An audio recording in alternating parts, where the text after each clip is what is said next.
संत रामपाल जी महाराज एक ऐसे महान संत जिन्होंने अपनी सतभक्ति, तत्व ज्ञान, करुणा और सेवा के बल पर समाज में नई मिसाल कायम की है। संत रामपाल जी महाराज की अगुवाई में उनके सभी सतलोक आश्रमों से समाज कल्याण के अद्भुत कार्यों ने समाज को सुनहरे भविष्य की एक नई उम्मीद दिखाई है। संत रामपाल जी महाराज से नाम दीक्षा लेने के बाद लाखों लोगों की लाइलाज बीमारियां जैसे कैंसर, एड्स आदि ठीक हुई। संत जी के ज्ञान से प्रेरित होकर उनके अनुयायियों ने लाखों यूनिट रक्तदान किया। संत जी ने लाखों बहन बेटियों का दहेज मुक्त विवाह करवाया।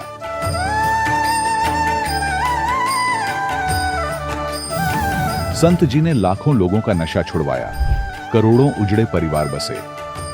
संत जी के आश्रमों में समागम के दौरान निःशुल्क नेत्र चिकित्सा, दंत चिकित्सा प्रदान की जाती है। संत रामपाल जी महाराज द्वारा समय समय पर पर्यावरण संरक्षण के उद्देश्य से बड़े स्तर पर वृक्षारोपण किया जाता है। संत जी ने जरूरतमंदों को तत्काल राहत पहुंचाने के लिए एम्बुलेंस सेवा शुरू की। संत जी अपने अनुयायियों को देहदान के लिए प्रेरित करते हैं, जिससे मानवता की सेवा और चिकित्सा क्षेत्र में सुधार हो सके। संत रामपाल जी महाराज के सभी आश्रमों में हर रोज निःशुल्क भंडारा आयोजित किया जाता है, जहां हर वर्ग, हर जाति और हर धर्म के लोग एक साथ बैठकर भोजन करते हैं।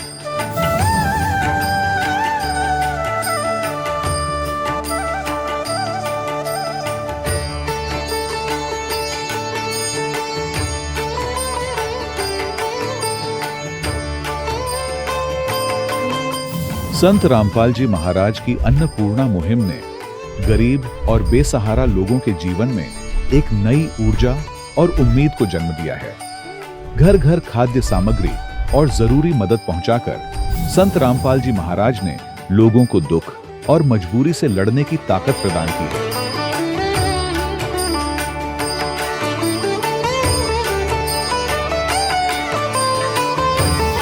संत रामपाल जी महाराज द्वारा गरीब लोगों के लिए घर बनवाने का अद्भुत कार्य एक ऐसी मिसाल कायम कर रहा है जो सदियों सदियों संत जी की उदारता और दया भावना के तौर पर जाना जाएगा।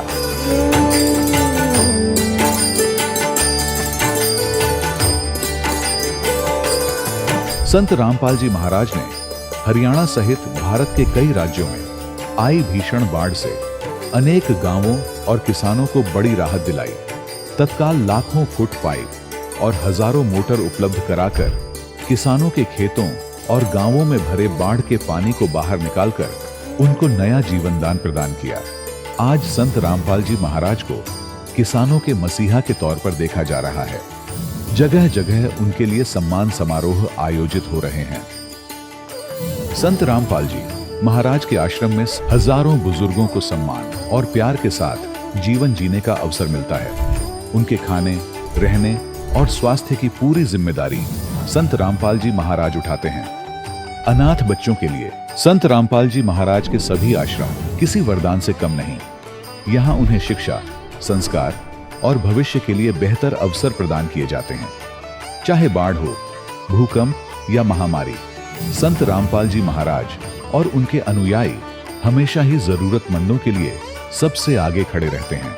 कोविड महामारी के दौरान संत रामपाल जी महाराज के आश्रमों से करोड़ों लोगों के लिए भोजन, दवाइयां और जीवन रक्षक सामग्रियां उपलब्ध कराई गई। चाहे गरीब की मदद हो या किसी शोषित और पीड़ित वर्ग के हक और सम्मान की लड़ाई, संत रामपाल जी महाराज ने हमेशा ही उनकी दबी आवाज को सरकारों तक पहुंचाया है और उन्हें उचित न्याय दिलवाने में अहम भूमिका अदा की है।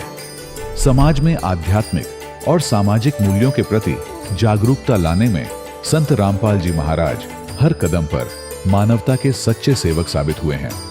संत रामपाल जी महाराज का जीवन हमें सिखाता है कि सच्ची सेवा वही है जो निस्वार्थ भाव से की जाए। आइए हम भी इस महान सेवा के कार्य में इस महान संत से जुड़ें और संत रामपाल जी महाराज से नाम दीक्षा लेकर अपने जीवन को धन्य बनाएं।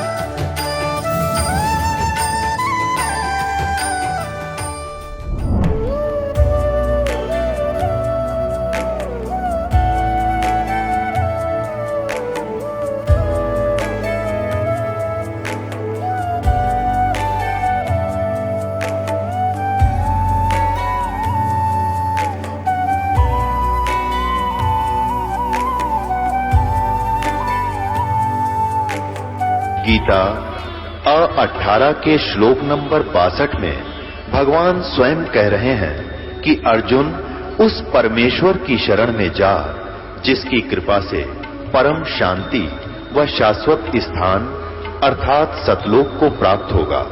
वो परमेश्वर कौन है, कहां है, कैसा है, जानने के लिए कृपया अवश्य सुनिए जगत गुरु तत्वदर्शी संत रामपाल जी महाराज के अमृत वचन। सत साहिब दर्शकों, जब कोई व्यक्ति भगवान की आस्था में लीन होकर पूजा पाठ, व्रत और धार्मिक अनुष्ठान करता है, लेकिन फिर भी उसके जीवन में आर्थिक व शारीरिक समस्याएं आ जाएं, जिसका उसे कहीं कोई समाधान न मिले, तो समझ जाइएगा कि शायद उसकी भक्ति शास्त्र अनुसार नहीं थी। दर्शकों, कुछ ऐसी ही कहानी थी कैथल हरियाणा के दीपदास जी की।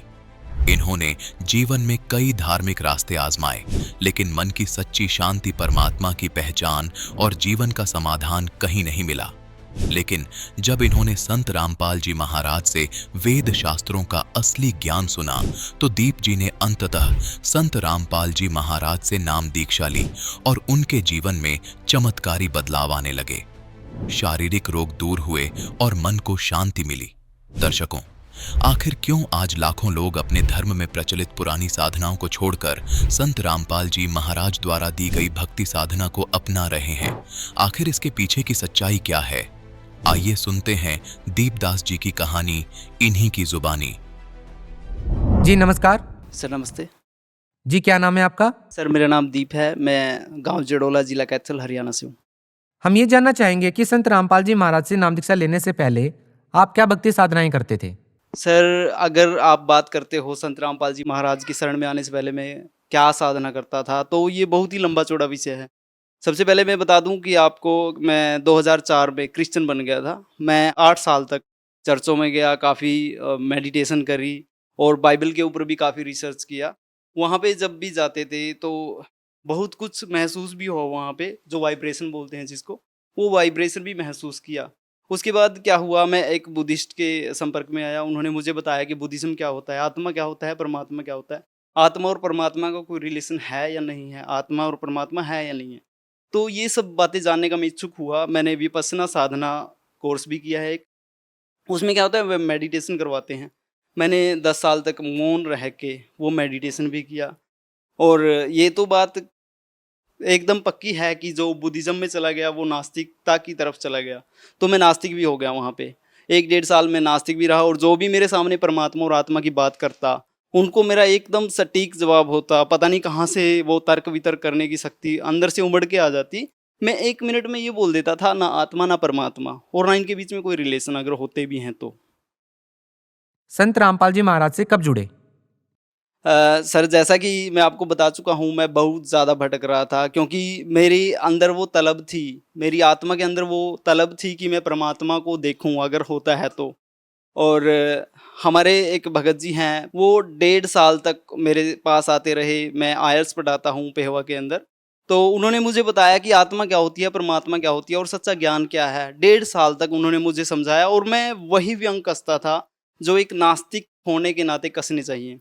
मैं उनको एकदम से ये बोल देता था, ना आत्मा ना परमात्मा। काफ़ी कुछ उन्होंने मुझे बताया कि सच्चे गुरु की क्या पहचान होती है हमारे वेद शास्त्रों के अंदर, क्योंकि अब तक मैं वेद शास्त्रों को निराधार मानता था। मैं सोचता था ये वेद शास्त्र जो भी हैं वो पर्सनल एक्सपीरियंस है लोगों के, वो अपनी तरफ से कुछ भी लिख दिया सो लिख दिया, हो गया बस वो। लेकिन मुझे बाद में पता चला कि जो वेद शास्त्र हैं वो सही हैं। सर आपने संत रामपाल जी महाराज से नाम दीक्षा कब ली? सर 5 जुलाई 2015 की बात है, जब मेरी आत्मा ने एकदम मुझे गवाही दी कि आज नाम ले लेना चाहिए, तो मैंने अपने ससुर जी के पास फ़ोन किया कि मुझे नामदान दिला दो। संत रामपाल जी महाराज जी को पहचानना उनके लिए मुश्किल हो गया है, क्योंकि उनके बारे में बहुत सारी भ्रमित करने वाली बातें चल रही हैं। आप उन लोगों को क्या कहना चाहेंगे जो इस प्रकार की भ्रमित करने वाली बातों में फंसे हुए हैं? वे कैसे संत रामपाल जी महाराज जी को समझें, कैसे वे आगे बढ़ें? उन लोगों के लिए बाधाएं बनी हुई हैं, उन लोगों को आप क्या कहना चाहेंगे? मैं यही कहना चाहूँगा कि दूसरे गुरुओं का 3 महीने ज्ञान सुनिए। 3 महीने सुनने के बाद सिर्फ 3 दिन, मैं गारंटी देता हूँ कि सिर्फ 3 दिन इस संत का, यानी संत रामपाल जी महाराज का ज्ञान सुनिए। अगर आपको लगता है कि इस ज्ञान के अंदर प्रबल शक्ति है, यानी ये शास्त्रों के ऊपर खरा उतरता है, साथ में क्या कीजिए, हमारे गुरुदेव जी हैं संत रामपाल जी महाराज, ये शास्त्रों को खोल के बताते हैं कि किस पेज पे, कहाँ पे, किस चौपाई में क्या लिखा है, वो सब कुछ खोल के बताते हैं। अगर किसी को परखना ही है कि ज्ञान सही है या गलत है, तो सभी शास्त्रों को साइड में रखिए और जो भी सत्संग आता है हमारे गुरुदेव जी का, साथ के साथ उनको खोलिए, हमारे वेद शास्त्रों को, ग्रंथों को, और मिलान कीजिए। अगर वो उनकी जुबान के ऊपर खरा नहीं उतरते, तो इसका मतलब ये है कि हमारे गुरुदेव जी संत रामपाल जी महाराज जो ज्ञान दे रहे हैं वो सही नहीं है। अगर सही है तो हमें बुद्धि मिली है, केवल इंसान को ही इतनी ज्यादा बुद्धि मिली है कि अपने स्तर पे सोच सकता है। तो सोचिए और इनकी शरण में आइए। सर, आपने संत रामपाल जी महाराज जी से नाम दीक्षा ली है और आपको संत रामपाल जी महाराज जी के प्रति इतना अटूट विश्वास, इतनी अटूट श्रद्धा जो बनी हुई है, वो एक अचंभित करने वाली बात है। तो सर, हम आपसे ये जानना चाहेंगे कि जो लोग ये सोचकर संत रामपाल जी महाराज जी से नाम दीक्षा नहीं ले रहे हैं, आप उन लोगों को क्या मैसेज देना चाहेंगे? सर, मैसेज तो हमारे गुरुदेव जी दे रहे हैं, संत रामपाल जी महाराज जी। हमारा लेवल जो है इतना नहीं है, हम बहुत ही तुच्छ लेवल के जीव हैं, हम संदेश नहीं दे सकते। हम तो सिर्फ हाथ जोड़ के प्रार्थना कर सकते हैं लोगों से कि भ्रमित ना हो, कंपैरिजन कीजिए। आपके पास बुद्धि है, अच्छी सोच है, एजुकेटेड हो आप, तो आप सभी अपनी एजुकेशन जो है उसके लेवल पे सोचिए, सामाजिक लेवल से सोचिए, आत्मिक लेवल से सोचिए। इन तीनों लेवल से सोचने के बाद जो आपको निचोड़ दिखता है उसी के ऊपर विश्वास कीजिए। और मैं दावा करता हूँ निचोड़ वही होगा जो मैंने महसूस किया है, जो मैंने परखा है। क्योंकि अगर चमत्कारों की बात करें तो हमारे गुरुदेव जी संत रामपाल जी महाराज बोलते हैं कि वो संत नहीं जो चमत्कार करें, और वो संत भी नहीं जिनसे चमत्कार ना हो। इनका लोग क्या करते हैं, हाथों में आग जला के दिखा देते हैं, कोई मंत्र फूंक देते हैं, उसमें आग लग जाती है, किसी का कुछ हो गया, सिर का दर्द ठीक हो गया, ये प्रत्यक्ष चमत्कार होते हैं। लेकिन हमारे साथ क्या होता है, प्रत्यक्ष तो बड़ी ही आसान बात होती है, अप्रत्यक्ष चमत्कार बहुत ज्यादा होते हैं। कदम कदम पे हम इतने चमत्कार मिलते हैं, इतने ज्यादा चमत्कार मिलते हैं कि बखान नहीं किए जा सकते। सर, अभी आपने चमत्कार की बात की। लोग वास्तव में ये जानना चाहते हैं कि हम सभी पढ़े लिखे हैं, आप भी एक अध्यापक हैं, आपने कैसे संत रामपाल जी महाराज जी से नाम दीक्षा ली? अगर हमारा कुछ बिगड़ रहा है तो हमारा समाज कभी भी हमारे साथ नहीं खड़ा होता। अगर हम सही जा रहे हैं तो बहुत सी अटकलें लगाते हैं रास्ते में, बहुत से रोड़े अटकाते हैं। इसी तरह मेरे साथ भी हुआ। सबसे पहले अगर मैं बात करूं अपने घर की, मेरे पिताजी बहुत बड़े शराबी थे। वो रात को तो क्या, सुबह सुबह भी ऊपर जाते, छत के ऊपर एक रसोई है उसके अंदर जाते और शराब का पैग मारते थे। तो उनका विरोध सबसे पहले मेरे सामने आया। वो बोलते थे, एक दिन तो ऐसा हुआ कि या तो आप घर छोड़ दो या मैं छोड़ दूंगा। वो नहीं जानते, हमारे गुरुदेव जी के बारे में भी नहीं जानते थे कुछ भी।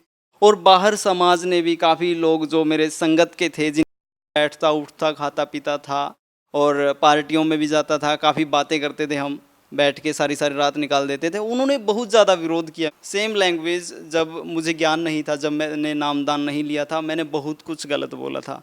सच्ची बता रहा हूँ, मैं इतना ज़्यादा गिरे हुए स्तर का व्यक्ति था कि आज मेरी आत्मा कांपती है उन बातों को सोच के कि मैंने क्या क्या बोला था। तो सबसे बड़ा विरोधी मेरा मैं खुद था। इतना ज़्यादा विरोध था मेरे अंदर और उस ज्ञान के अंदर, ज्ञान में आने से पहले और ज्ञान में आने के बाद की अगर मैं कंपैरिजन करूं तो मैं उस जीवन को नाली के कीड़े के समान मानता हूं। जी, मैंने अपने आप का बहुत ज़्यादा विरोध किया, क्योंकि अगर कोई मुझे अच्छा बताता तो मैं अपने बुद्धि स्तर पे सोच लेता, नहीं ये गलत बता रहा है, इसके पीछे इसका कोई स्वार्थ है। सर, अभी तक हमने बात की आध्यात्मिक लाभ की, अब बात करें आर्थिक और भौतिक लाभ की। तो आपसे जानना चाहेंगे कि संत रामपाल जी महाराज से नाम दीक्षा लेने के बाद आपको क्या अनुभव हुए, क्या लाभ मिले? सर, 8 दिसंबर 2015 को मेरी शादी थी और 3 दिसंबर 2015 की बात है, मेरे पेट में इतना ज़्यादा दर्द उठने लगा। वो दर्द पहले भी होता था, काफ़ी लंबे समय से होता था, लेकिन वो इतना तीव्र नहीं होता था जितना उस दिन उठने लगा। और दर्द पेट में उठ के पूरे रीढ़ की हड्डी में था। मेरे साइड में एक क्लिनिक है, उनका एक कंपाउंडर है, वो मेरे पास आते थे और मेरे और उनकी फ्रेंडशिप है काफ़ी अच्छी। उन्होंने पूछा कि उस दिन मैं चेयर पे बैठा था और ना ठीक से बैठ पा रहा था, मेरी आंखों से पानी टपक रहा था। उन्होंने पूछा कि सर क्या हुआ? मैंने बोला, भैया ऐसी बात है कि मेरी रीढ़ की हड्डी में दर्द है और पेट में दर्द है। उन्होंने झट से बोला कि आपको पथरियाँ हैं, आपके पेट के अंदर स्टोन है। मैंने बोला, भाई इलाज क्या है, क्योंकि 8 दिसंबर 2015 को मेरी शादी है और 5 दिन बाकी हैं, मैं क्या करूं? उसने बोला कि या तो आप ऑपरेशन करवा लो, या फिर इंजेक्शन लगवा लो, या फिर देसी इलाज चला लो। मैंने बोला, इतना समय नहीं है मेरे पास, शॉर्ट में बताइए मैं क्या करूं? उन्होंने इंजेक्शन की राय दी, मैंने इंजेक्शन लगवाए। 2-3 दिन मैंने इंजेक्शन से निकाले। 6 दिसंबर 2015 की बात है। मैं लेटा हुआ था और मुझे पहला मंत्र और दूसरा मंत्र सतनाम मिला हुआ है। उनका जाप करने के बाद पूरे सवा 10 बजे की बात है। मैं लेट गया और लाइट ऑफ कर दी, तो मैंने क्या देखा, खुली आँखों से मैंने देखा 4 लोग मेरे अगल-बगल खड़े हैं। जो इस साइड वाला व्यक्ति था, सभी क्या थे, ग्रीन ड्रेस पहने हुए थे और मुँह पे मास्क लगा रखा था, जैसे डॉक्टर लोग ऑपरेशन के वक़्त करते हैं। क्योंकि मेरी आत्मा बहुत कह रही थी कि हे परमात्मा, आप डॉक्टरों के डॉक्टर हो। क्योंकि हम जब मैं क्रिश्चियन था, तो हम बोलते थे, खुले तौर पे बोलते थे चर्च में खड़े होके कि परमात्मा, आप डॉक्टरों के डॉक्टर हो। उस दिन मैं कह रहा था कि संत रामपाल जी महाराज, आप डॉक्टरों के डॉक्टर हो। क्योंकि मैं उनके इंटरव्यू जब आते थे, मैं काफ़ी सुनता था और भक्तों के चमत्कार। मैंने एक दिन क्या सुना कि कैंसर ठीक हो रहा है। मैंने बोला ये तो बहुत मामूली सी बात है, अगर कैंसर ठीक हो सकता है इन परमात्मा की शरण में आने से। तो मैं आत्मा से बिल्कुल आवाज़ कर रहा था उस दिन कि परमात्मा, मेरा ये छोटा-सा रोग है, ठीक कीजिए इसको, आप तो ऑपरेशन भी कर सकते हो, आप तो डॉक्टरों के डॉक्टर हो। तो मैंने क्या देखा कि 4 लोग मेरे अगल-बगल खड़े हैं और जो सामने वाला व्यक्ति है, उसने अपने मुँह से मास्क उतारा। मास्क उतारने के बाद मैंने क्या देखा, ध्यान से देखा, वो संत रामपाल जी महाराज हैं और मुस्कुरा रहे हैं मेरी तरफ देखते हुए। देखते-देखते एक हाथ लंबा उन्होंने खंजर निकाला। खंजर निकालने के बाद मेरा कपड़ा उठाया यहाँ से और कपड़ा मेरे पेट में एंट्री करवा दी उसकी, जो खंजर था उनके पास। और मुझे काफ़ी दर्द हुआ, मुझे ऐसा आभास हुआ कि मैं कट गया। कटने के बाद मैं बेहोश हो गया। काफ़ी देर बाद, पता नहीं कितनी देर बाद, मैंने टाइम नहीं देखा, कितनी देर बाद मुझे होश आया। जब होश आया, मैंने क्या देखा कि हमारे गुरुदेव जी सफ़ेद कपड़े में, इतने पत्थर हाथ में लेके और मुस्कुराते हुए निकल गए। वो दिन है सर, वो दिन है और आज का दिन, मुझे उस दर्द नाम की चीज़ भी नहीं है मेरे अंदर। और दूसरे चमत्कार की अगर बात करूं तो 20 जनवरी 2016 की बात है। मैंने अपने कॉलेज जाना था, नीलोखेड़ी पास में ही है, 40 किलोमीटर के आसपास है। तो कॉलेज जाना था मेरे, एकदम मैं जाप कर रहा था सुबह उठ के 6 बजे, क्योंकि मेरी आदत थी पहले, अब तो मैं चलते उठते बैठते हर टाइम करता हूँ। मेरी आदत थी कि बैठ के जाप करना। बैठ के जाप करने से क्या हुआ, मेरे एकदम आवाज़ आई, मुझे बहुत तेज़ आवाज़ आई कि दीप आज बाइक मत लेके जाना, दीप आज मोटरसाइकिल मत लेके जाना। तो मैंने अपनी भक्तमती को बताया कि ऐसे ऐसी आवाज़ें आ रही हैं। तो उन्होंने बोला कि ठीक है, बाइक मत लेके जाना। मैंने पास का जो एक कस्बा है, डांड बोलते हैं जिसको, डांड अपनी बाइक खड़ाई और बस में चला गया। उस दिन परमात्मा की ऐसी रजा हुई मेरे ऊपर कि मेरे सांस से जो जाप है, सतनाम मंत्र बोलते हैं जिसको, वो बिल्कुल भी जुदा नहीं हो रहा था, एकदम चल रहा था। जैसे सांस चल रही है वैसे ही मंत्र भी चल रहा था। तो मैं अपने कॉलेज गया, कॉलेज से अपने डॉक्यूमेंट्स लिए और जैसे ही सड़क क्रॉस करने लगा तो एक बाइक आई, उसके ऊपर एक सरदार जी बैठे थे, उनकी मिसेज थी और एक बच्चा था। इतनी ज़ोर से मेरे यहाँ टकराई, मेरे टांग के ऊपर टकराई कि मोटरसाइकिल का हेड टूट गया एकदम। हेड टूटने से बहुत तेज़ आवाज़ आई और हम चारों सड़क पे गिर पड़े। वो तो शुक्र है परमात्मा का, उस टाइम पीछे से कुछ नहीं आया, नहीं तो पता नहीं क्या होना था। तो क्या हुआ, मैंने खुद उठ के बाइक उठाई और आसपास के जो लोग हैं वो बोल रहे थे कि टांग टूट गई, लड़के तेरा गर्म खून है, टांग टूट गई। मैंने बड़ी ज़ोर से टांग को झटका वहीं पे और देखा सिर्फ मेरे कपड़े धंसे हुए थे। मैंने कपड़ों को साफ करा और चल पड़ा मैं। दूसरा चमत्कार ये है, एक अभी 7-8 दिन पहले की ही बात है। मैं इंदौर के अंदर जॉब करता हूँ अब। तो मैं सड़क के किनारे चल रहा था, पीछे से एक गाड़ी बगैर हॉर्न बजाए पीछे से आई और मेरे यहाँ टकरा गई। मैं अपने कदम से एक कदम भी आगे नहीं बढ़ा, वहीं पे घूम गया। घूमने के बाद क्या हुआ, गाड़ी की तरफ ही मेरा मुँह हो गया। तो मैंने उनको बोला हॉर्न नहीं है क्या? उस टक्कर से मैं झाड़ियों में जाके गिरना था या नुकसान होना था, मेरा बहुत ज़्यादा चोट लगनी थी। मैं वहीं खड़ा होके घूम रहा हूँ। ये चमत्कार नहीं तो क्या है सर? और भी लोग ऐसे हैं जो संत रामपाल जी महाराज जी से जुड़ना चाहते हैं। जिस तरह से आपको आध्यात्मिक, भौतिक, आर्थिक लाभ हुए हैं, ऐसे ही लाभ वो लोग भी प्राप्त करना चाहते हैं। तो क्या जरिया है, क्या ऑप्शन है उनके पास कि वो संत रामपाल जी महाराज जी से जुड़ सकते हैं? सर सबसे पहले तो मैं बात करूंगा, जो मीडिया है, सत्संग आते हैं हमारे गुरुदेव जी के, और उन सत्संगों के दौरान एक पीले कलर की पट्टी चलती है नीचे, जिसके अंदर भक्तों के कॉन्टैक्ट होते हैं। उन भक्तों के कॉन्टैक्ट होते हैं जो पूर्ण जानकारी बता देंगे कि कहाँ से आपने नामदान लेना है, क्योंकि परमात्मा ने इतने दया बख्श रखी है कि हर जिले के अंदर नामदान सेंटर खुलवा दिए हैं। और नामदान भी ये नहीं दूसरे गुरुओं की तरह कि कोई भी नामदान दे दे, हमारे गुरुजी के ही मुंह से नामदान मिलता है और वही सारे लाभ होते हैं जो मेरे साथ हुए, जो सभी भक्तों के साथ होते हैं, वही सारे लाभ आज भी हो रहे हैं।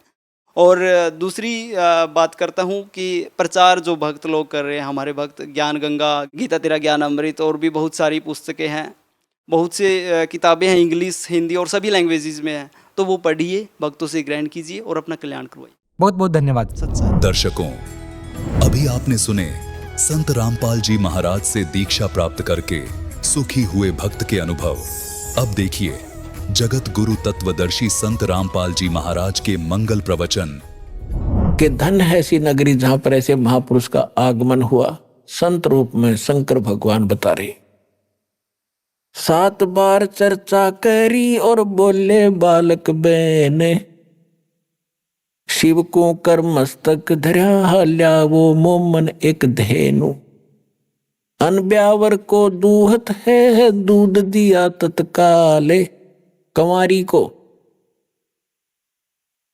दूध निकाला, अपने आप दूध दिया तत्काल। अनब्यावर को दूहत है दूध दिया तत्काले। पीवे बालक ब्रह्म गति ही तासिव भय दयाल। अब यहां से हम इतना ही लेंगे। ये सिद्ध हो गया कि कबीर परमात्मा ने जब वो बालक रूप में प्रगटे थे, शिशु रूप में कंवारी गायों का दूध पिया था। अब हमारे पवित्र वेद क्या बताते हैं? वेद क्या है? वेद कोई किसी जंतर मंत्र जंत्री की किताब नहीं है। ये कोई तिथिवार बताने वाली नहीं है। इसमें परमात्मा के गुण, परमात्मा कैसी लीला करता है, वो कहाँ रहता है, और उसके पूरी जानकारी है। और जिस महापुरुष की लीला हमारी वेदों से मेल खाती है तो ही इज गॉड, वही परमात्मा है। अब आपको दिखाते हैं। ये देखिएगा, ऋग्वेद मंडल 9 और 10 मंडल हैं। ये महर्षि दानव सरस्वती लिखा है इस पर। ये कहां से छपा है ये देखिएगा। सार्वदेशिक आर्य प्रतिनिधि सभा, महर्षि दानव भवन, रामलीला मैदान, नई दिल्ली से।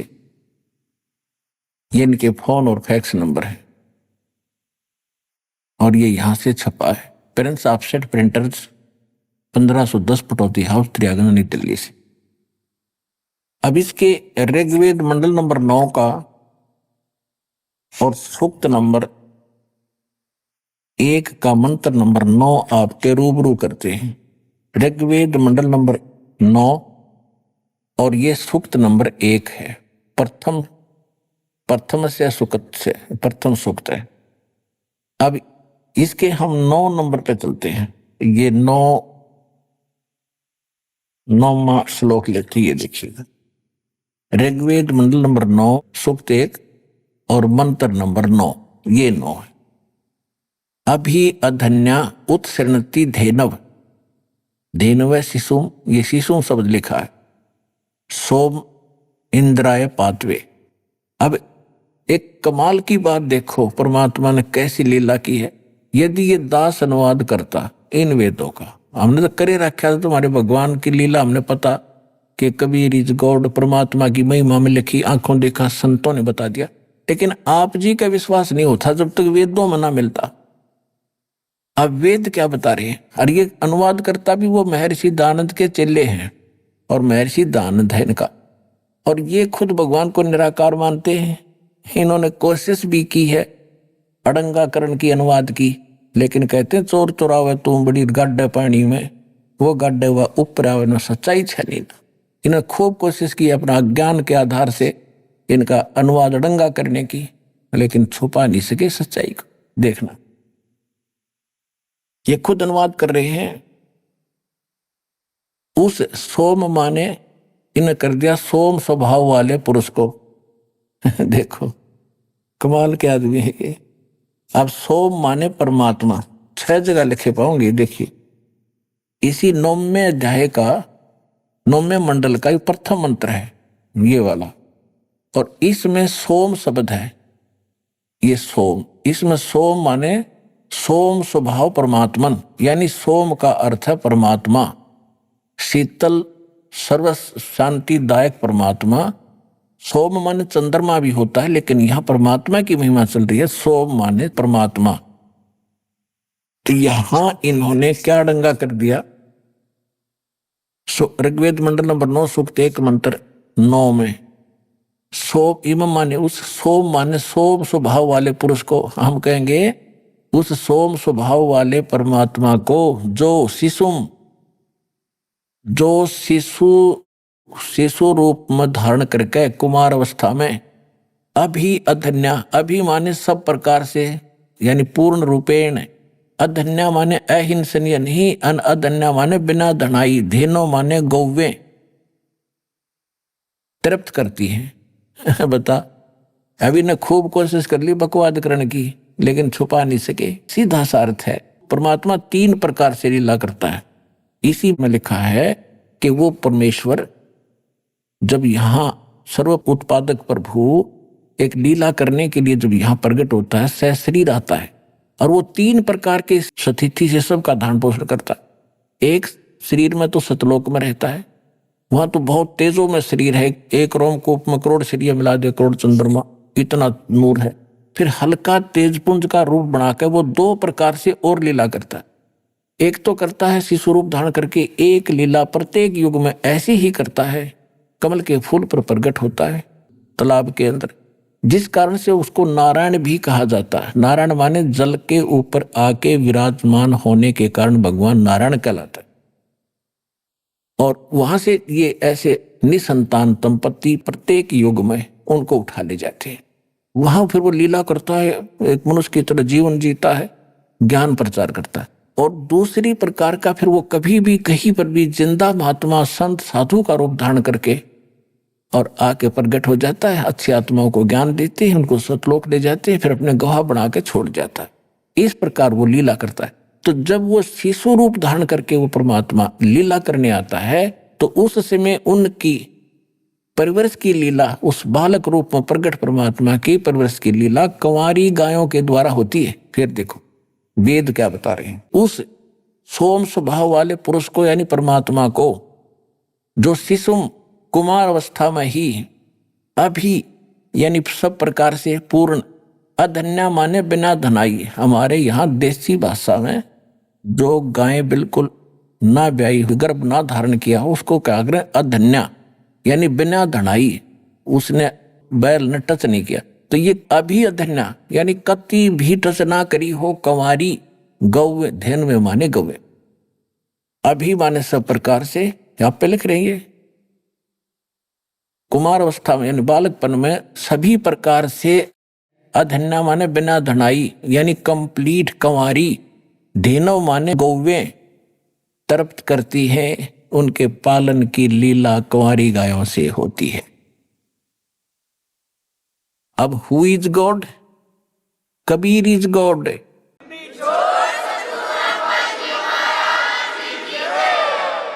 अपने आत्माओं, परमात्मा जब 5 वर्ष के हुए और रामानंद जी के साथ उनकी गोष्ठी हुई, परमेश्वर कबीर साहब ने गुरु धारण किया, इसलिए गुरु बनाया रामानंद जी को कि वो बहुत बड़े पहुंचे हुए ब्राह्मण माने जाते थे, विद्वान, वेदों, गीता और पुराणों के मर्मज्ञ गाता माने जाते थे। और उनको कख का पता नहीं था वेद और गीता के बारे में, संस्कृत जरूर गोट रखी थी, लेकिन नेक चलन के आदमी थे, निष्काम भाव से यानी वो ज्ञान प्रचार कर और करवा रहे थे। तो परमात्मा ने यह मर्यादा बनाए रखने के लिए कि गुरु बिन माला फेरते, उनका वचन है, गुरु बिन माला फेरते गुरु बिन देते दान, गुरु बिन दोनों निष्फल हैं चाहे पूछो वेद पुराण।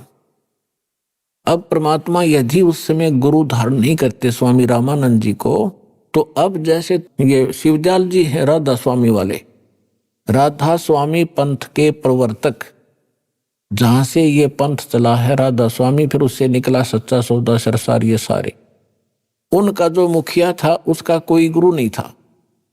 तो आज आम व्यक्ति ये कह देता कि कबीर साहब ने कौन सा गुरु बनाया था, क्या जरूरत है गुरु की। और शिवदयाल जी के बारे में आपको दिखाई दिया कि वो तो भूत बने, प्रेत बने, तो खाक मुक्ति हुई उसकी।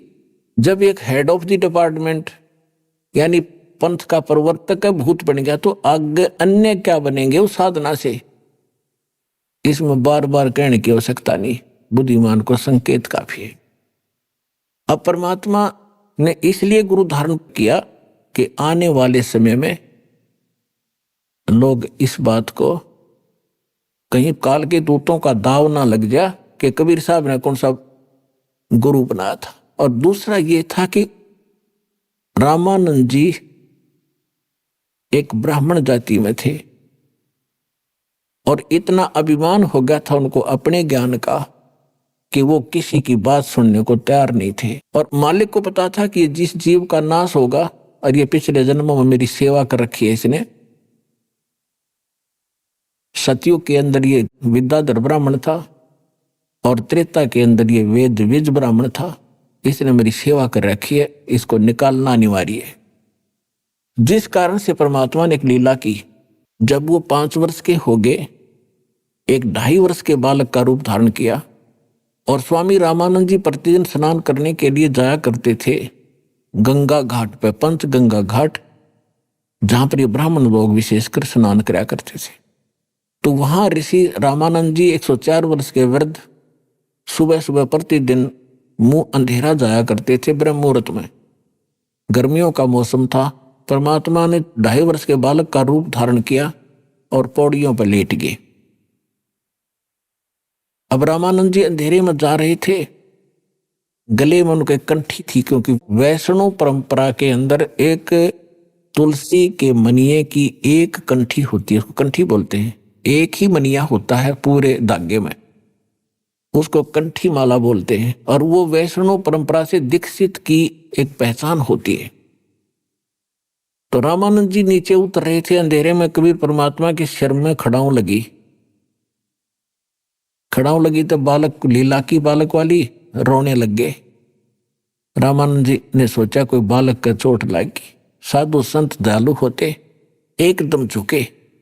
झुकते ही उनकी गले की जो कंठी थी अंधेरे में निकल के परमात्मा के गले में गल गई, कबीर साहब के। और सिर पे हाथ रख के कहा, बेटा रो मत, राम राम बोल बेटा, राम राम बोल। परमात्मा चुप हो गए और स्वामी जी अपना स्नान करने लग गए और कहा, बेटा तू बैठ जा, किसी का बालक भूल के, रास्ता भूल के आ गया, तुझे सुबह तुम्हारे घर भिजवा दूंगा, यहां बैठ जा। वो स्नान करने लगे, परमात्मा अंतर ध्यान हुए, अपनी कुटिया में आ गए। स्वामी जी को देखा बच्चा कहाँ गया, उसने सोचा चला गया होगा, अब कहाँ खोजूं उसको। बात आई गई हुई। कुछ दिनों के बाद स्वामी रामानंद जी का एक शिष्य विवेकानंद कोई सत्संग कर रहा था, श्री विष्णु जी की कथा सुना रहा था। सैकड़ों श्रोता बैठे थे, परमात्मा भी जा बैठे वहां पर। उस दिन परमात्मा ने, जैसे वैष्णव परंपरा से दीक्षित व्यक्ति होते हैं, ऐसे एक लंबा सा तो तिलक लगाते, नाक पर कड़ पूरा, और एक कंठी माला पहन लेते हैं। तो वहां जाकर बैठ गए। सुना रहा था प्रवचन के ब्रह्मा विष्णु महेश अजरो अमर है, ब्रह्मा जी की तो आयु है, विष्णु और शंकर अजरो अमर है, ऐसे ऐसे।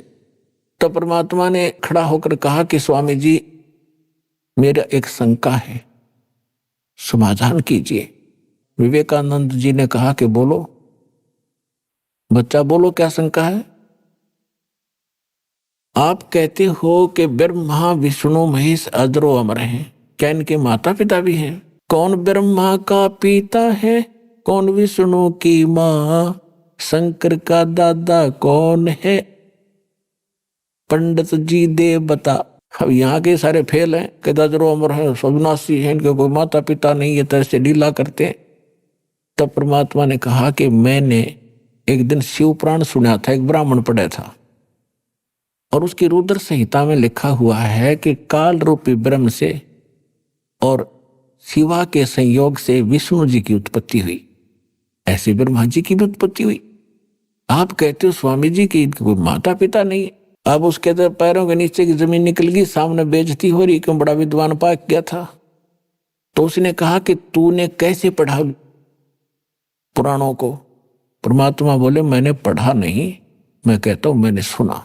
कि झूठ बोलता है, तो कहीं से दीक्षा प्राप्त है क्या? तेने तिलक वगैरह लगा रखा है? कहाँ जी दीक्षा प्राप्त हूं। कहां से? विवेकानंद ने पूछा, कहां से दीक्षा प्राप्त है? कि जहां से आप हो वहीं से मैं हूं। मैं हूं, आप कौन हैं, किस जाति से हैं?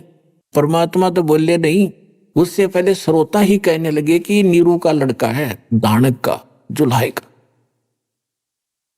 तो विवेकानंद को मौका मिल गया, कहने लगा देखो रे लोगों, कितना झूठा है, कितना कपटी व्यक्ति है, बच्चा है ये झूठ बोल रहा है, कह रहा है कि मैंने स्वामी रामानंद जी से दीक्षा ले रखी है, मेरे गुरु से। वो तो इन शूद्रों को निकट भी नहीं बैठने देता, इनकी शकल भी नहीं देखता, पर्दे के पीछे से बातें करता है। यानी उस विषय को चेंज कर दिया जो भगवान ने सच्ची बताई थी। और कहने लगा देखना, अब गुरुजी को जाके बताता हूं, इसने हमारी बेइज्जती कर दी सभा के अंदर, और कह रहा है कि एक धानक के पुत्र को और हमारे गुरुदेव ने दीक्षा दे रखी है, तो उन्हें बेइज्जती कर दी, इंसल्ट कर दी। अब वो उठकर चले गए, परमात्मा आगे अपनी कुटिया में, माता पिता के घर पे। मुंह बोले माता पिता जो थे।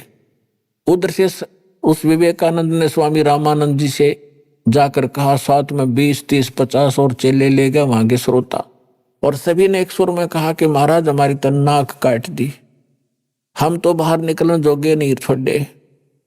एक धानक का पुत्र, जुल्हाई का पुत्र कहता कि मैंने गुरु बना लिया आपको। परमात्मा, सारी काशी में आग की तरह फैल गई यह बात, और सभी लोग धिक्कार रहे हैं, अगर ऐसा है तो बहुत बुरा है। तो रामानंद जी ने कहा कि वो झूठ बोलता है, मैंने कि उसको दीक्षा नहीं दी, उसको लाओ सुबह पकड़कर सबको बुला ले, सबके सामने कह दूंगा। विवेकानंद ने तो सबको बुला लिया, हजारों आदमी इकट्ठे कर लिए कि भाई झूठ बोल रहा था, देखियो गुरुजी धमकावेंगे। अब सुबह सुबह विवेकानंद वक्त से पहुंच गया जुलाहों की कॉलोनी में, लेकर 10 मस्टंडिया ने लाठी हाथ में ले रहे। अब पता लगा, कॉलोनी वालों ने देखा कि बदनीयत से आए हैं ये लोग, और घर पूछ रहे थे नीरू का। किसी ने शॉर्टकट जाकर बता दिया नीमा को कि क्या कर दिया तेरे बच्चे ने, क्या गलती होगी तुमसे, ऐसे ऐसे कुछ ब्राह्मण लोग आपका घर पूछ रहे, उनकी नीयत ठीक नहीं है, कुछ झगड़ा करने का उद्देश्य से आ रहे। नीमा समझ गई कि जरूर इस कबीर ने कुछ ना कुछ गड़बड़ करी है, यू करता ही रहता था। परमात्मा जहां जाकर छेड़ देते थे, क्योंकि वो आए इस उद्देश्य से थे, रोज उलाने आया करते। नीमा दुखी हो रही थी, तो उस दिन भी उसने कबीर जी को उठाया और कहा, बेटा तूने किसको क्या कह दिया? परमात्मा बोले, माता मैं क्या कहूं था, मैं कहता हूं सत्य, ये मुझे मारने दौड़ते हैं। तो मां ने कहा कि तू क्यों बोला करे बेटा, तू नहीं जानता है कसाई है और तुझे मार देंगे, मैं भी मर जाऊंगी बेटा, फिर हम कैसे जिएंगे? परमात्मा कहा करते, माता ये सब मेरे ही बच्चे हैं, ये मेरी बात को सुनते नहीं। तो माँ धमकाया करती कि तू दादा पाक गया, छोटा सा बालक ने कहा मेरे बच्चे हैं, चुप रहा करे, मत तू शरारत ना कराया करे। तो उस दिन जब जाकर माई ने पता लगा, तो तुरंत उस झोपड़ी में गई जिसमें परमात्मा बालक रूप में सोए थे, उसको उठा के और खड़ा करके झोपड़ी के पीछे लिटा दिया, उसके ऊपर कपड़े डाल दिए पुराने फटे पुराने, घास डाल दिया, बेटा बोलना मत, कोई निकम्मा आदमी आ रहा है तुझे पीटने के लिए। उनको शक था शायद इसी कारण से आ रहे होंगे। उन्होंने आते ही पूछा कि कहाँ तेरा बेटा, कहाँ है, कहाँ वो कबीर? उसको स्वामी जी ने बुलाया, हम पकड़ कर ले जाएंगे।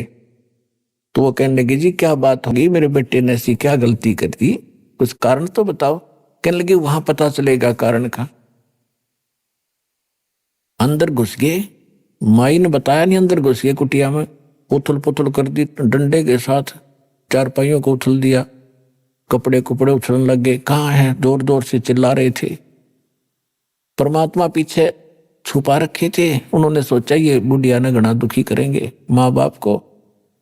बाहर निकल के उन कपड़ों से बाहर और खड़ा होके कहने लगा कि ए विवेकानंद, झोपड़ी के पीछे बैठा हूं, आजा।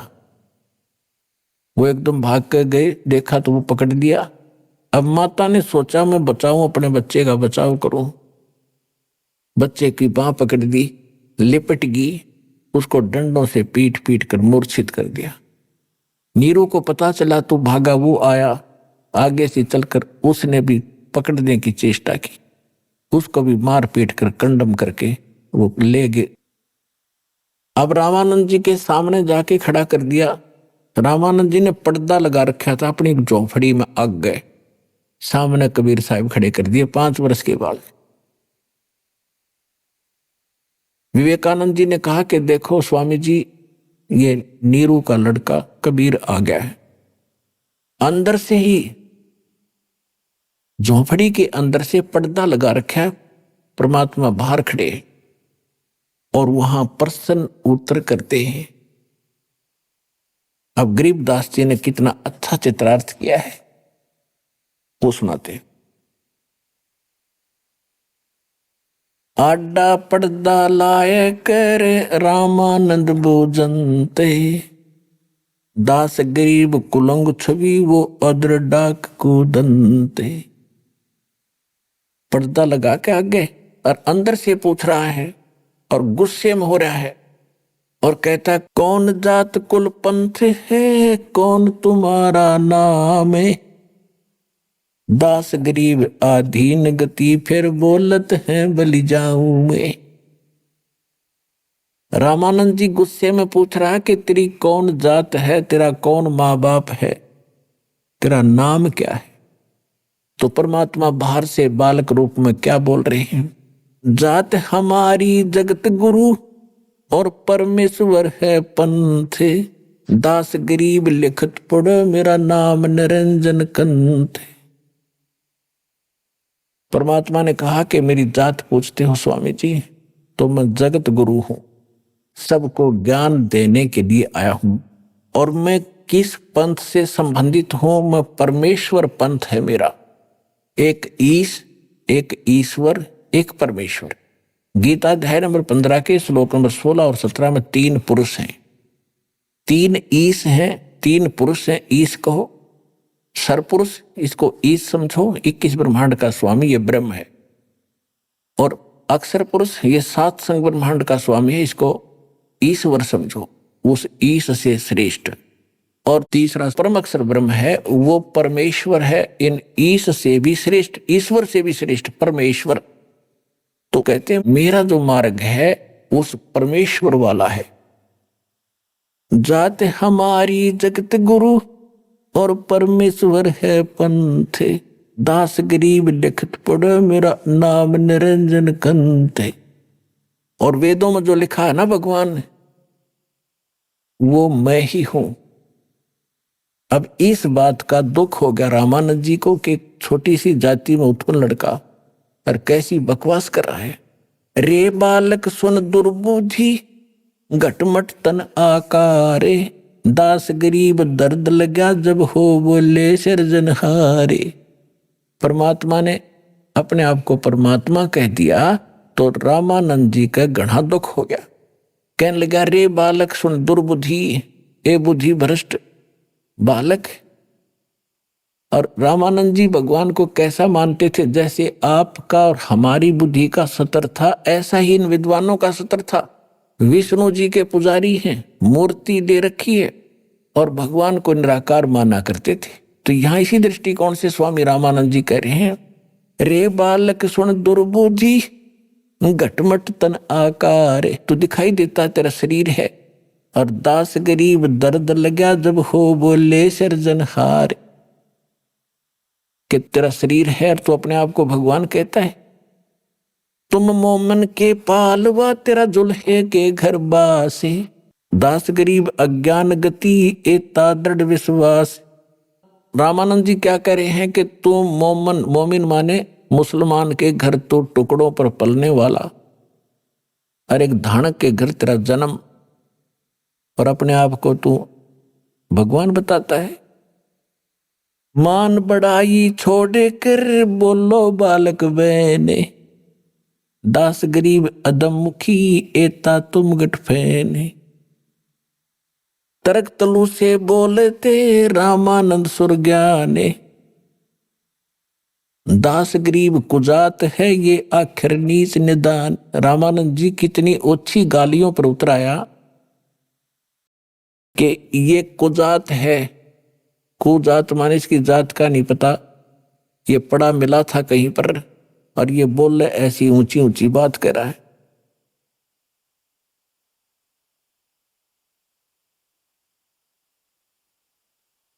मैं के बदन खुलासे कर सुन स्वामी परवीने, दास गरीब मनी मरे मैं आजिज अधीन। अब परमात्मा कहते हैं हे स्वामी जी, जैसे एक नेक शिष्य और गुरु के साथ जो व्यवहार करना चाहिए वो तरीका बताते हुए अपनाते हुए कहते हैं, गुरु जी तो गालियां दे रहे हैं और परमात्मा विनम्र भाव से और करबद्ध होकर कह रहे हैं, कहते स्वामी जी मैं जो कह रहा हूं मैं सचमुच वही हूं और आप हमारे गुरुदेव हैं, कुछ भी कहो आपकी सब बातें सिरोधारी है।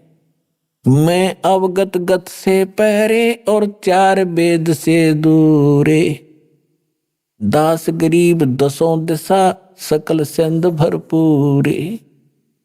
सकल सिंध भरपूर हूं खालिक मेरा नाम है, दास गरीब अजात हूं तै जो कहा बलि जाऊं मैं। कि मैं कोई जाति नहीं मेरे, ना मैं जाति मानता हूं, फिर भी आप मुझे कुजात कहते हो, धानक दुल्हा कह रहे हो, तो मैं बलिहारी हूं आपके। सकल सिंध भरपूर हूं खालिक हमरा नाम है। खालिक, खलक माने सृष्टि, खालिक माने इसका स्वामी, इसके रचने वाला, मैं वही हूं। और दास गरीब अजात हूं तै जो कहा बलि जाऊं मैं। जात पात मेरे नहीं मेरी बस्ती है बिन थाम, दास गरीब अनिन गति तन मेरा बिन चाम। मेरा जो शरीर है ये आप जैसा नहीं है, इसका बगैर, जैसे यजुर्वेद अध्याय नंबर 40 के मंत्र नंबर 8 में कहा है कि सपरि आगात शुक्रम अकायम ऐसनाविरम कबीर मनीषी व्यवधाता शाश्वती भय समाभय। उसका अर्थ ये बनता है कि कबीर परमात्मा सर्वज्ञ हैं, उनका शरीर शुक्र से नहीं बना, माता पिता के मटेरियल से नहीं बना। शुक्रम अकायम, उसका जो शरीर है उस शुक्र से रहित है। और ऐसनाविरम, उसके नाड़ी तंत्र नहीं है, वो कबीर परमात्मा। तो यहां खुद मालिक भी कह रहे हैं कि मेरा शरीर आप जैसा नहीं है। ए स्वामी सृष्टा में और सृष्टि हमारे तीरे, दास गरीब अधर बसु में अवगत सत कबीर। अभी आपने सुने संत रामपाल जी महाराज के मंगल प्रवचन। आइए अब सुनते हैं संत रामपाल जी महाराज से नाम दीक्षा लेकर सत भक्ति करके अद्भुत लाभ प्राप्त करने वाले अनुयायी के विचार। दर्शकों, इस पृथ्वी लोक में मृत्यु अटल सत्य है जिससे कोई भी अछूता नहीं है। लेकिन यदि आप पूर्ण संत की शरण में होते हैं तो वह पूर्ण संत आपकी आयु भी बढ़ा सकते हैं। आज हम आपको ऐसे ही शख्स से मिलवाने जा रहे हैं जिन्हें सुनकर आप दंग रह जाएंगे। ये हैं मोहन जी, जो बड़वानी मध्य प्रदेश के रहने वाले हैं। मोहन जी का कहना है कि मैं काल के मुंह में जाने ही वाला था, अर्थात मृत्यु को प्राप्त होने वाला था, परंतु संत रामपाल जी महाराज की कृपा से मुझे जीवन दान मिला है। क्या ऐसा सच में हो सकता है? आइए जानते हैं मोहन जी की कहानी उन्हीं की जुबानी। नमस्कार सर। सत साहेब। सर क्या नाम है आपका? मोहनदास। मोहनदास जी, आप कहाँ के रहने वाले हैं? ग्राम ऊंचावत, तहसील अंजड़, जिला बड़वानी, मध्य प्रदेश के रहने वाले। मोहनदास जी, संत रामपाल जी महाराज से नाम दीक्षा आपने कब ली? 19/11/2016 को लिया। सर, संत रामपाल जी महाराज से नाम दीक्षा लेने से पहले आप क्या भक्ति साधनाएं करते थे? मैं भोलेनाथ के पूजा करता था मंदिर में, शिवालय में। हमारे घर से पास में 100 फीट की दूरी पे मंदिर बना था, पूजा करता था। पूजा करते करते ज़्यादा से ज़्यादा बीमार रहता था, तो इसलिए मैंने बंद कर दिया, वहाँ पूजा करना ही बंद कर दिया था। सर, फिर आप संत रामपाल जी महाराज की शरण में कैसे आए?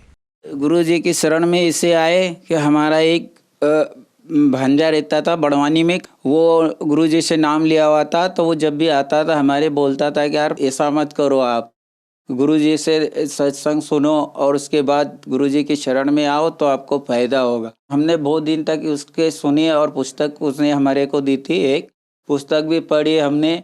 एक ही पेज पढ़ा था और मेरे को अच्छा लगा वो, तो मैंने उसको बोला कि कल चलेंगे, अपने को संत रामपाल जी के यहाँ गुरुजी से नाम लेना है मुझे। मैं वहाँ से राजगढ़ गया था उसके भगत जी के साथ में, और वहाँ संत रामपाल जी महाराज का सेंटर खुला है, नामदान सेंटर। वहाँ से मैंने संत रामपाल जी महाराज से नाम दीक्षा लिया। सर, संत रामपाल जी महाराज से नाम दीक्षा लेने के बाद क्या आपको कोई लाभ भी प्राप्त हुए? हाँ, लाभ तो बहुत से हुए। पहला लाभ, संत रामपाल जी महाराज के शरण में रहने से मेरी लड़की की शादी बिना दहेज के ही बहुत अच्छे से हुई, और वो गुरु जी की कृपा थी, संत रामपाल जी महाराज की, जो अच्छे से शादी हुई और बिना दहेज के हुई, और कुछ भी मेरे को खर्चा नहीं आया उसमें। और एक लाभ ये हुआ कि मेरे को अभी बड़वानी हॉस्पिटल में भर्ती किया गया था। हल्का सा पेट में दर्द हुआ था इस साइड पे, तो मेरे को इधर एक डॉक्टर साहब ने बताया आपको अपेंडिज है, दूसरे ने बताया पथरी है, 7 mm का पथरी दिखाया था। बोले आपका ऑपरेशन भी हो सकता है। तो मेरे को 5 रोज में 50 बॉटल चढ़ चुके थे, 50 बॉटल लगे थे मेरे को हाथों में। उसके बाद में 5वें रोज मेरे को वापस बोले इसको इंदौर रेफर कर दो, इंदौर रेफर कर दिया। हमारे बच्चे ने कहा कि वहाँ पे नहीं ले जाना, इसको बड़ौदा ले जाएंगे। बड़ौदा ले गए तो मैंने कहा कि पहले मेरे को गुरुजी के सेंटर पे ले चलो, संत रामपाल जी महाराज का नामदान सेंटर बड़वानी ज़िले में खुला है। तो मेरे को वहाँ पे ले गए, और वहाँ पे ले जाने के बाद जब मैंने प्रणाम किया और उसके बाद मेरे को बड़ौदा रेफर किया, तो 2 बजे मेरे को करीबन धीरज हॉस्पिटल में भर्ती कर दिया था। वहाँ पे करने के बाद मेरी सब जाँचें नॉर्मल होती चली गई। डॉक्टर साहब बोले इनकी इसमें पथरी दिखाते हैं, इसमें अपेंडिज दिखा रहे हैं, तो बोले इसका सुबह से फिर और होगा ट्रीटमेंट, तो अभी तो इसको रेफर करो। तो मेरे को आईसीयू में 5-6 रोज तक रखा और 40-50 बॉटल वहाँ पे लगे।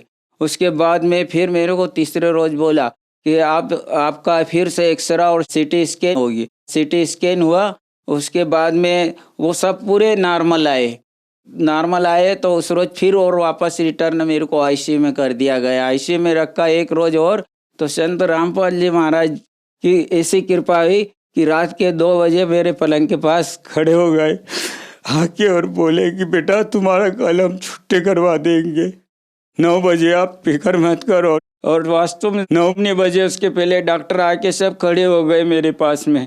4-5-6 डॉक्टर लगे थे, बोले यार इनका कुछ भी नहीं है, इनको अब मेडिसिन में रेफर करो और इनकी छुट्टी कर दो, इनको कुछ भी नहीं है, सब नॉर्मल हो रहा है। तो ये सब परमात्मा संत रामपाल जी महाराज की ही कृपा थी जो नॉर्मल हुआ मेरा, और मेरे को 9 बजे छुट्टी कर दिया वहाँ से। पहले तो मेरी रिपोर्ट में ऑपरेशन करने की स्थिति में मैं था कि पथरी का भी हो सकता है और अपेंडिज का भी हो सकता है, क्या है इसको, ये कह के मेरे को आईसीयू में भर्ती कर दिया। और उसके बाद में फिर मेरी डबल से जांच हुई। संत रामपाल जी महाराज मेरे को 2 बजे रात को आके कह गए कि बेटा आपको कुछ भी नहीं होगा और आपकी कल छुट्टी हो जाए।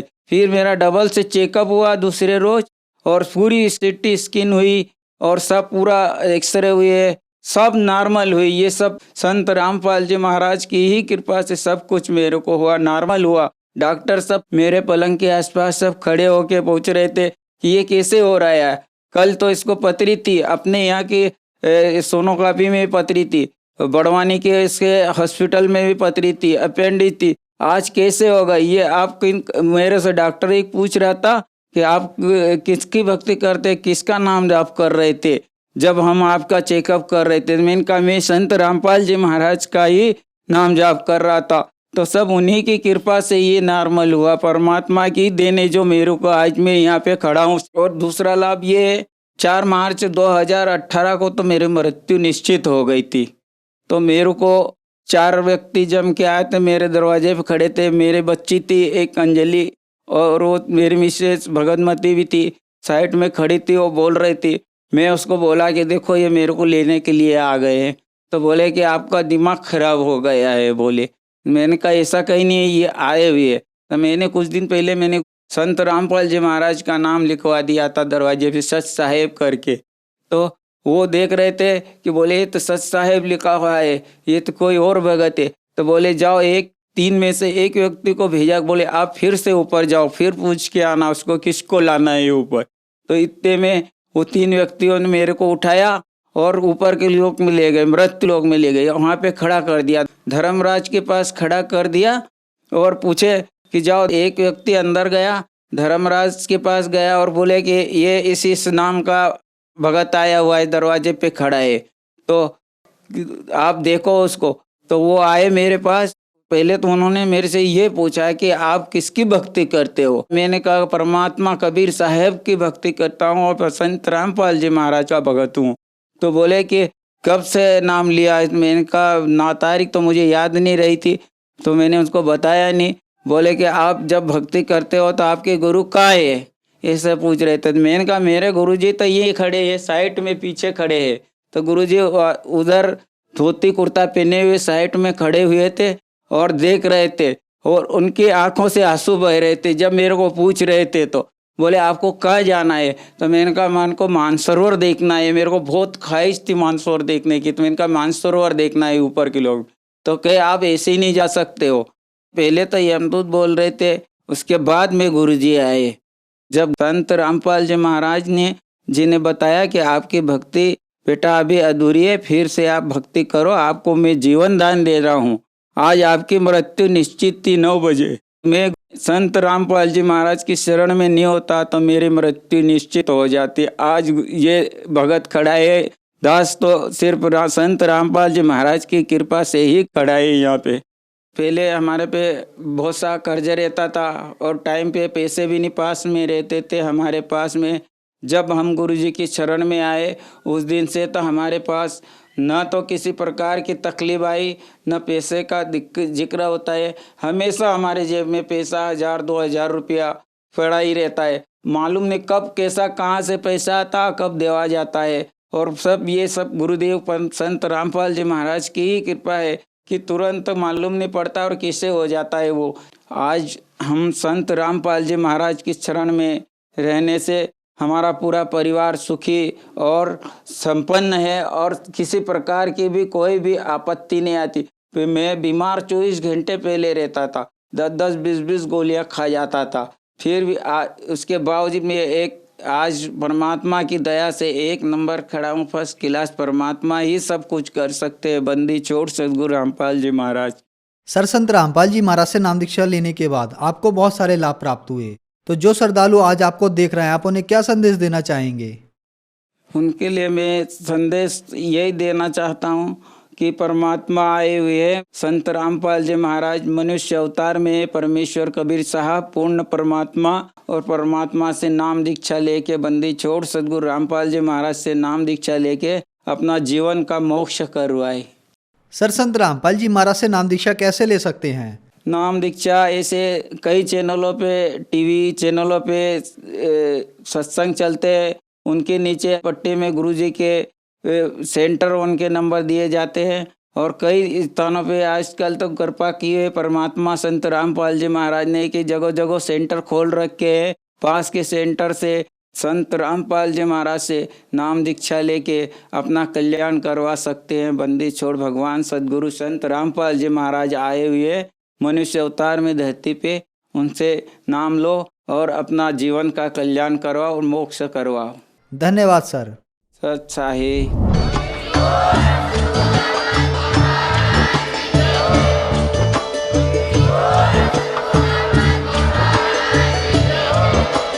आप सुन रहे थे जगत गुरु तत्वदर्शी संत रामपाल जी महाराज जी के मंगल प्रवचन। अधिक जानकारी के लिए विजिट कीजिए हमारी वेबसाइट www.jagatgururampalji.org। संत रामपाल जी महाराज जी के शुभ आशीर्वाद से पूरे विश्व भर में 500 से भी ज्यादा नाम दीक्षा केंद्र हैं, जिन पर संत रामपाल जी महाराज जी द्वारा ऑनलाइन निशुल्क नाम दीक्षा दी जा रही है। अपने नजदीकी नाम दीक्षा केंद्र का पता करने के लिए संपर्क करें 91-888-291-4911।